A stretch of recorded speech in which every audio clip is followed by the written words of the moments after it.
What up, world? This your boy, DJ Sugar Bear, back in the house, on the ones and twos. And man, can you feel that energy? That's what we do here on the Drama Network. This is where new school YouTube and old school soap opera radio have a baby. And trust me, this baby's got sass. Welcome to your ultimate destination for gripping, serialized stories that dive deep into the messy, passionate, and often scandalous realities of human relationships.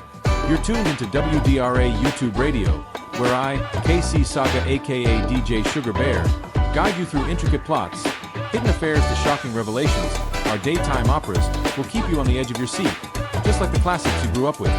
If you crave stories where trust is broken, loyalties are tested, and every twist leaves you wanting more, you found your new obsession. And speaking of twists, you ain't seen nothing yet. Get ready, because today we're kicking off something brand new, an extension of the drama you love. We're diving headfirst into our new series, American Style Shenanigans, the drama opera series.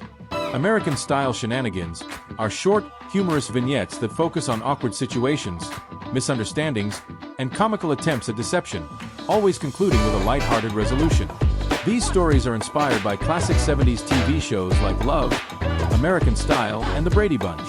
They aim to explore the humorous side of everyday scenarios through absurd coincidences, mistaken identities, and exaggerated reactions, ensuring no real harm or serious consequences befall the characters. It's unpredictable, and it's all for you. Right after this, we plunge into the next installment of American Style Shenanigans. You're not going to want to miss a single second of today's story. American Style Shenanigans presents. What would you do if this happened to you? Introduction. Hey friends, my name is Jonah, and I'm going to be your guide on a wild ride today. I want to tell you a funny story from my college days about four friends, or should I say, players. But first, before we dive into the shenanigans, let me introduce you to the cast. The players. Esther Price is our main character, a young woman whose survival instincts are matched only by her ability to manipulate. She's a master schemer who uses her youth and beauty as tools to get by, always one step ahead, or so she thinks. Tommy Walker is her roommate, and, let's be honest, a secretive womanizer. He's always on the prowl for naive women, and he's not above a little plotting to get what he wants. Julian Sterling is the kind of guy who doesn't believe what women say, he believes what they do. He's the ultimate realist. He's seen too many girls claim they want a nice guy who treats them like a lady, only to catch them out with a pump-and-dump biker dude. He's a good guy, but he's always on guard for hypocrisy. Brian Riley is the jealous type. He sees any good deal as something he should be a part of. And if you leave him out, he'll strap a nuclear bomb to your life just to watch it explode. Before I give you the good stuff, please hook me up with a like, a share, and a subscribe. And be sure to leave your opinions in the comments on how you would have handled all of these shenanigans. By the way, again, my name is Jonah, and these stories I tell are called American Style Shenanigans. Think about what that spells out, because that's exactly how these stories smell. Chapter 1. A House is Not Your Home Anymore. Esther Price was a student at Illinois State University, her education secured by a scholarship that covered tuition and fees. The only catch was that after graduation, she was obligated to work in social services for at least 4 years. Her living expenses, food, and personal costs were all taken care of by her doting parents, Jill and Marcus Price. She was a lucky young woman who had never needed to get a job. But her world was about to fall apart. While Esther was away at school, her parents went through a terrible, 2-year-long divorce that drained their bank accounts. The legal fees and taxes were astronomical, leaving them unable to pay their bills. A year prior, they had taken out a second mortgage on their home and had since fallen behind on payments for both mortgages, their cars, and their insurance. Everything was at risk. Tragedy struck one afternoon when Esther received a phone call. Her father, on a business trip to sign a new music industry deal that promised to make him a millionaire, had died in a plane crash. Esther and her mother mourned together, but her mother, a sharp businesswoman, was also preoccupied. She knew that since they were both entrepreneurs, they had no company benefits to supplement their income, and even worse, both of their life insurance policies had lapsed. A short time later, while on a desperate business trip to Turkey to try and rebuild their finances, her mother fell ill. She was rushed to a hospital but died overnight from a severe infection and high fever. Alone and grief-stricken, Esther found herself looking at stacks of eviction notices and overdue bills. With her parents gone and her grandparents all deceased, she had nowhere to turn. Finding a job was difficult, she had no experience and was drowning in grief. She knew she had only one hope left. There was a boy in one of her classes named Tommy Walker, a charming guy who gave off the distinct vibe that he liked her and was susceptible to being charmed. Chapter 2. This message is only for you. The day after her mother's funeral, Esther made her move. In class, she sat right next to Tommy and started conversation by saying she had left her only pen at home. Tommy, who had noticed her glances and quick hellos, saw an opening. He jokingly agreed to loan her a pen if she promised to have coffee with him at the campus bistro after class. As he waited for his coffee, he thought to himself, I need to find out this chick's story. Why is she so friendly all of a sudden? Esther, meanwhile, was thinking, okay, I've got him now. Time to turn on the waterworks. When Tommy arrived at the table, he saw her quickly wiping her eyes. After some small talk, she explained that she would be homeless after tonight. Tommy, seeing her distress and a new opportunity, said, hey, come stay at my house. We have an extra room, and we were looking for someone to move in anyway. Esther explained that she had no job and no money, but Tommy waved her off. Don't worry, he said. We'll float you for a bit. Your good credit is good with us, and you can help with chores around the house in the meantime. That night, Tommy had a very dishonest conversation with his roommate, Brian. He told Brian that Esther had money and would move in on Friday. Brian agreed, but Tommy knew he just needed to get her moved in first, and he would deal with everything else later. Esther moved in the very next day. A week later, Brian found out that Esther had lost her job and was now living on borrowed time and money, a lie that Tommy and Esther had cooked up together. They were quickly realizing how similar they were. They were both fluent liars who could fabricate a story out of thin air, a bond that grew stronger every time one would start a lie, and the other would finish it without any prior communication. After a week of living together, Brian noticed they were acting more like a couple than roommates. He cornered Esther one day and asked if she and Tommy were falling for each other. She let out a sarcastic "you" and said, "Oh my God, no. I can't even imagine. We're just friends." Later that day, Tommy came home from his physically demanding job and shared Chinese takeout with Esther. Over dinner, she asked why she hadn't seen him in class lately. He explained that he had dropped out because work was too draining, and he may have to find a new job. He hinted that his muscles were constantly tense and sore from lifting heavy materials, and he would only be able to get through the day if he had a girlfriend to massage him. Esther asked what he could afford to pay, and Tommy replied, "I can't afford anything right now. Brian said this was my idea, so I have to cover your third of the expenses. But if you massage me, I can do the same for you." The next night, the massages began. They started with 20-minute shoulder rubs while fully dressed, and Brian, who was watching TV in the living room, asked what was going on. They explained their deal, insisting it was all very platonic. Chapter 3. Is this escalation going up? For months passed, and Brian grew increasingly suspicious. This little arrangement serves Tommy really well, he thought to himself. I see what's going on here. The sessions had escalated. What started as 30-minute massages on the couch, fully dressed, had evolved. After a month, they were doing hour-long sessions on a bed in one of their rooms, wearing shorts and tank tops with the door open. Now, for months in, Esther had a job, but the massages continued. They now lasted at least 2 hours in a closed room. When Brian asked why the door was closed, Tommy claimed Esther was modest and didn't want the moments to be embarrassing. When Brian asked if it could be included, they said it wouldn't work because the trade had to be one-on-one. Brian's resentment grew. Something's got to give, he fumed. They can't shut me out. I'm an equal participant in this house. If Tommy doesn't want to share, I'll show him what happens to boys who don't share their toys. On a Wednesday night, Brian came home from work to find Tommy fuming at the kitchen table. Brian asked what was wrong. This new guy Esther's seeing, Julian, isn't like the others, Tommy ranted. He seems to be sticking around and absorbs a lot of her time. I don't trust him, and now she's calling him her boyfriend. Brian asked if Julian was okay with their relationship, and Tommy, lying through his teeth, insisted, "Of course, we explained it's platonic." Brian thought, "Bull. There's no way you guys told him the full truth." He realized this might be the monkey wrench he needed to grind the gears to a halt. Meanwhile, Julian, on a date with Esther, asked her to explain her arrangement with Tommy again. She lied, saying, "Tommy has a very physical job moving heavy metal objects. When I first moved in, we struck a deal since I am studying massage therapy as a minor. I offered to give him massages in the living room, fully clothed, twice a week for $75 per session. Each session is about 20 minutes. Julian expressed that he was a little wary of the deal, especially since they were now a couple.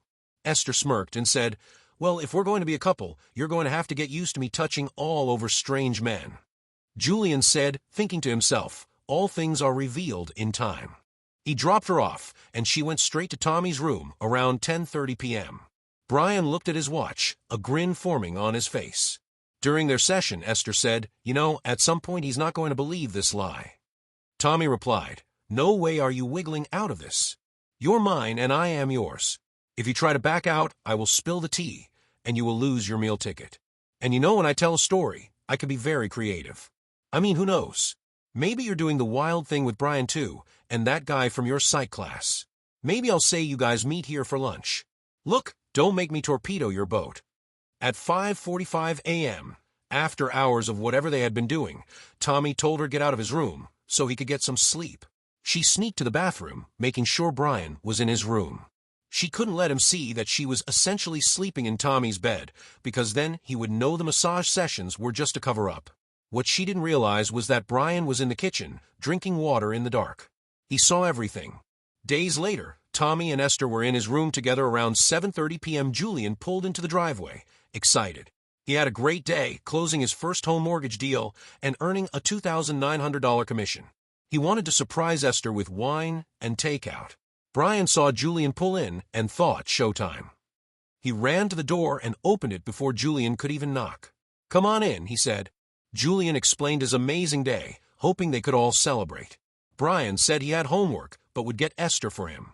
Brian, dastardly as ever, knew that once they were in that room and Tommy closed the door, he was on demon time if they were disturbed. Brian knocked on Tommy's door, then ran into his own room, closed the door, and waited for the fireworks. Julian sat on the couch, waiting. The bedroom door opened, and Tommy and Esther, both in boxer shorts and a robe, realized Julian was here. The door slammed shut. They looked at each other and, without a word, formed a plan. Esther said, "I need a diversion." They quickly got dressed. Tommy went out to the living room and started making small talk with Julian. In his nervousness, he made a fatal flaw, saying, "She isn't home. She went to class." Julian said, thinking to himself, "Wait, she has no classes today, and if she's not here, why is her car parked outside?" He didn't say anything, wanting to let the scene play out. Just then, they heard a loud screech and rustling from the bushes outside. Esther had jumped out of the second-floor window, but her shoestring had gotten tangled, and she fell awkwardly into a thorny bush, hurting her leg. She was forced to knock on her own front door. Tommy nervously said, "Oh, that's her."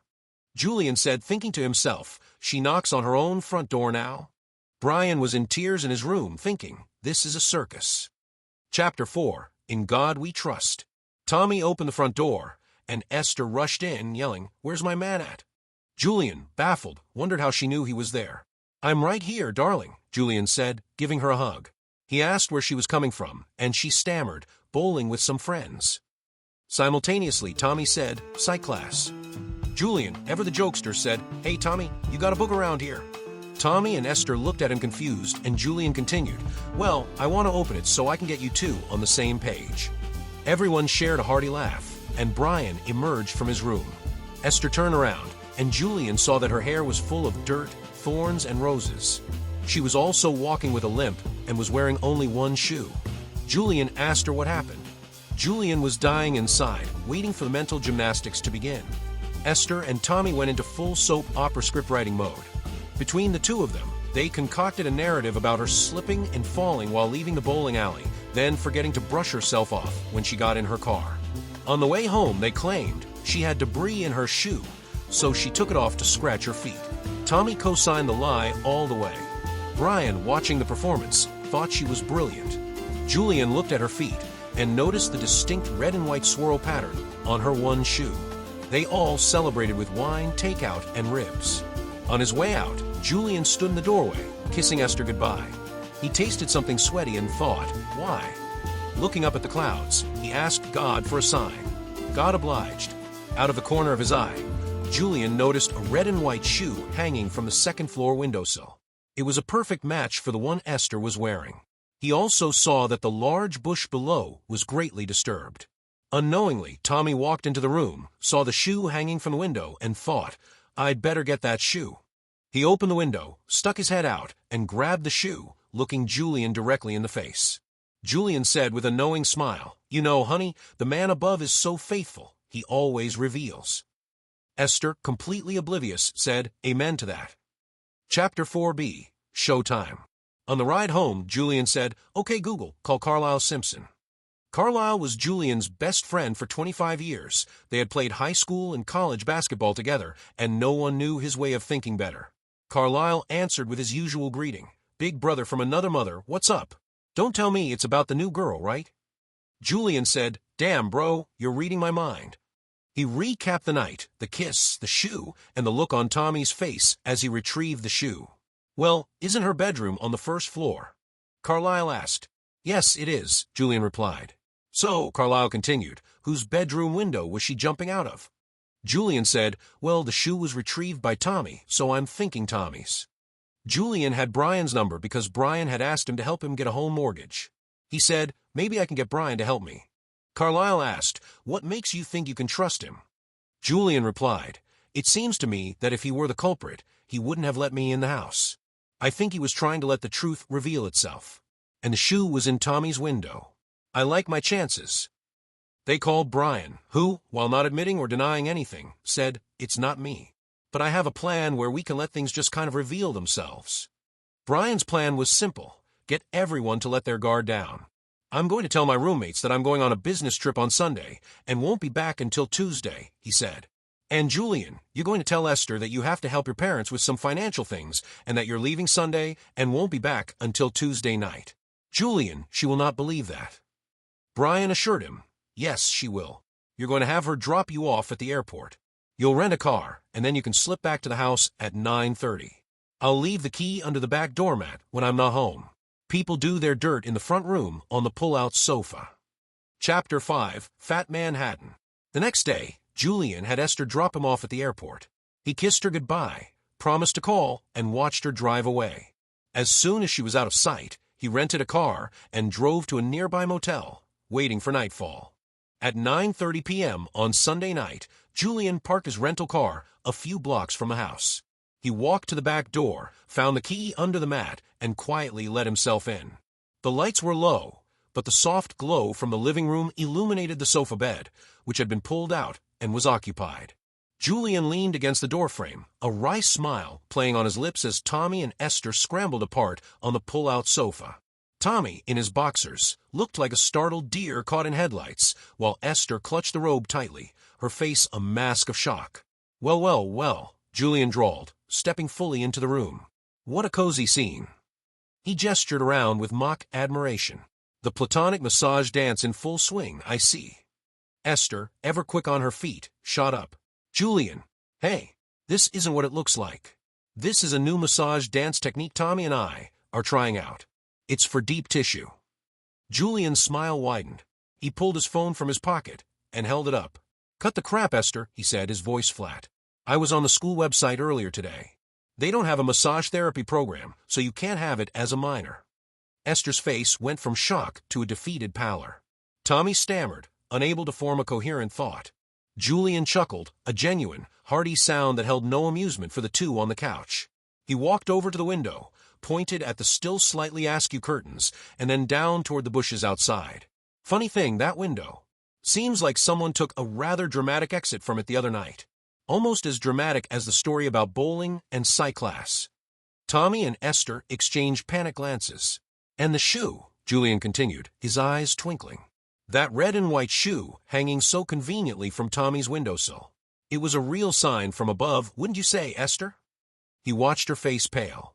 You know, for someone who supposedly took off her shoe to scratch her foot in the car, it ended up quite a distance away. He let out a genuine laugh then, shaking his head at the sheer absurdity of it all. The lies. The elaborate, ridiculous lies. The bowling, the psych class, the headache, the heroic massage therapist. You too could win an Oscar for this performance. Julian settled into an armchair, crossing his legs. "You know what's truly hilarious? How predictable you both are. Tommy, always the opportunist, and Esther, always scheming her way through life. And me? I played along. I knew something was off from the start. The sweaty kiss after the bowling, the way you two couldn't keep your stories straight. But the shoe, oh, the shoe was the cherry on top. He leaned back, still chuckling. Brian's business trip, my sick parents, all part of the plan to see what you two were really up to when you thought no one was watching. And here we are. He spread his hands wide. The great platonic massage dance revealed. Julian stood up, his laughter subsiding into a knowing grin. You know what? I'm not even angry. It's almost impressive. The sheer audacity of it all. But here's the thing, guys. I deserve better than being lied to so blatantly. He looked at Esther. I thought we had something real, but it was all built on a foundation of your shenanigans. He turned to Tommy. And you, my roommate. Sneaking around, taking advantage of someone in a vulnerable position. Not cool. He paused, taking it all in one last time. The ridiculousness of it all, he repeated, a final chuckle escaping him. The window escape, the tangled shoelace, the one lost shoe, the sign from the second floor. It's almost a comedy. Julian shook his head again, a final smile on his face, though it held a hint of sadness. Well, I think the show's over. I've seen enough. Enjoy your massage dances. He turned and walked toward the door, leaving Tommy and Esther in stunned silence amidst the disheveled blankets of their exposed deception.